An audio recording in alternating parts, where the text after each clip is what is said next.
I'm glad I raised enough money to do an extreme makeover on the jail. I'll put these nails out so I can replace the small beam with a bigger one. Maybe I'll enlarge it and put in 2 jail cells instead of just 1. I know a lot about construction. I'm not only the sheriff that knows a little about a lot, but I know a lot about construction. Maybe I'll replace the roof myself since it's been leaking into my butterscotch pudding. Maybe I'll have some butterscotch pudding now. Let's undo this first. Oh, this doesn't sound too good. Oh no, it died. Oh, I probably should wait for some friends.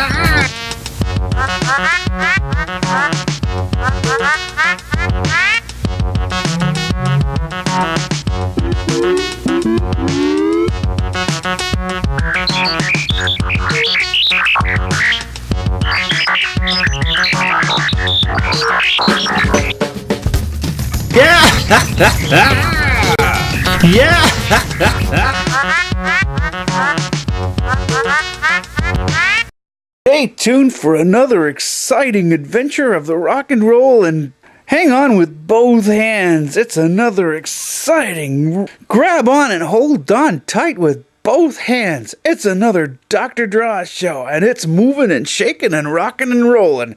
Yeah! Penguin! It's a penguin! Camera! It's an airplane! An ostrich! That looks like such a chair! 120! YouTube! A llama! It's a gopher! It's a camel? Camel! That's a camel.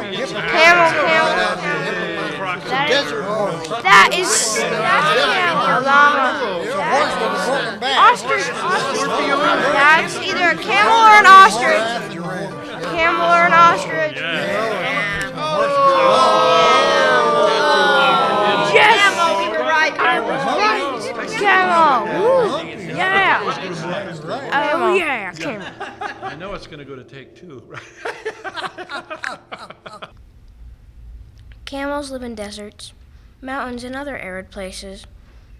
But most of the time, they have very friendly faces. Camels can go long distances and bring their son or daughter because of the hump on their back. They won't die without much water. Camels can eat most anything, be it vegetation, bone, or meat. They don't care whether it's salty or sweet. Camels have helped people in war or trade. Those who owned a camel thought they had it made.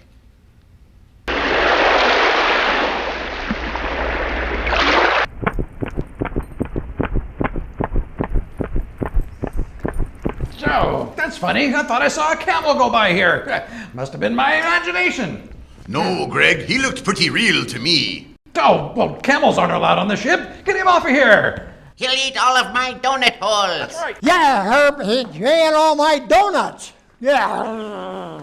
And he'll eat all of my carrots. Oh my. Carrots.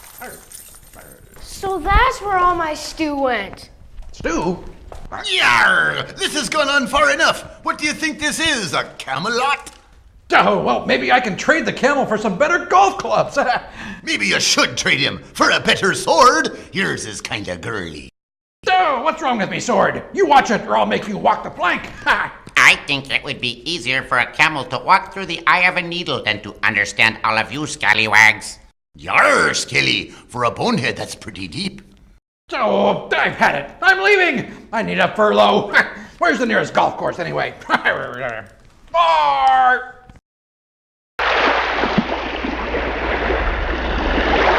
This is a tale of a young boy named Charlie who one day loses his way home. Charlie lived in a house that was surrounded by a beautiful large forest. Charlie's mother always told Charlie to be careful and never wander off into the forest when he played. Charlie loved playing outdoors, for he had an adventurous imagination. One day, Charlie's father built him a tree house to play in.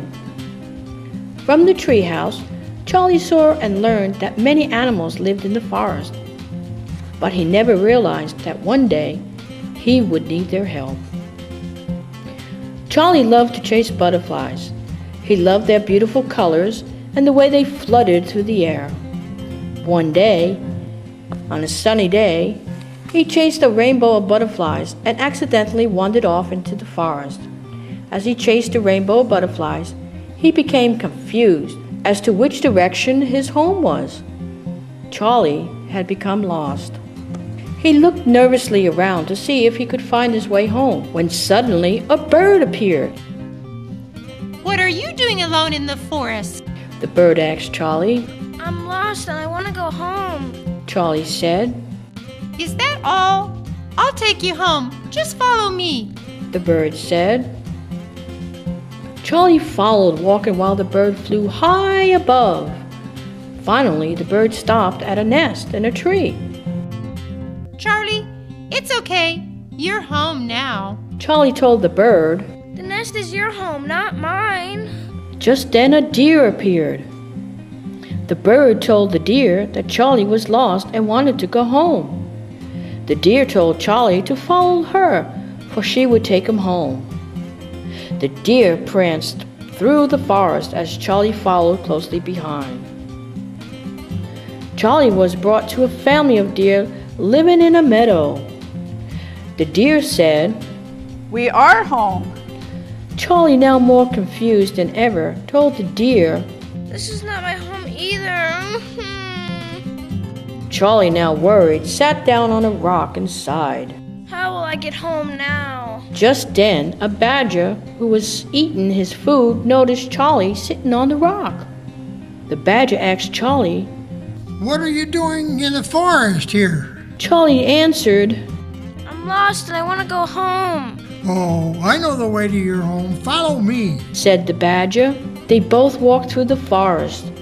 Charlie, not knowing a badger lives in a seth, began to cry when he saw what home meant to the badger. I don't live under the ground. I live inside a house where you could walk right in, said Charlie. The badger felt so sorry for Charlie. The badger told Charlie that his friend the brown bear would surely know the place he called home. The badger then whistled for the brown bear. A moment later, Charlie saw a brown bear approaching them. Charlie's heart filled with hope. The brown bear then told tired young Charlie, Well, you could climb on my back and I'll take you home. Charlie climbs up on the bear's back. Charlie, worried and exhausted, falls asleep, and when he awakens, finds himself in the brown bear's lair. Charlie tells the brown bear, This is not my home either. Charlie begins to cry. No one knows where my home is. I want to go to my home, not theirs.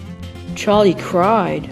The brown bear tells Charlie, Please don't cry. Well, I know someone who's very wise, and he'll tell you how to find your home. Who? Charlie asked. The wise old owl, said the brown bear. The brown bear takes Charlie's hand and off they go through the forest once again. There, high in his perch, not too far in the distance, sits the wise old owl. The brown bear introduces Charlie and tells him of Charlie's search for his home. The wise old owl ponders after hearing Charlie's story. The wise old owl, fully aware that Charlie does not live in the forest, begins to hoot hoot hoot hoot in what seems like some type of Morse code. Hoot hoot hoot hoot. He sounds unbelievable loud. Hoot hoot hoot. Charlie, thinking the old owl has gone bonkers. Charlie starts to step away, when all of a sudden the brown bear turns towards a noise coming from a nearby bush. Charlie sees the brown bear is smiling.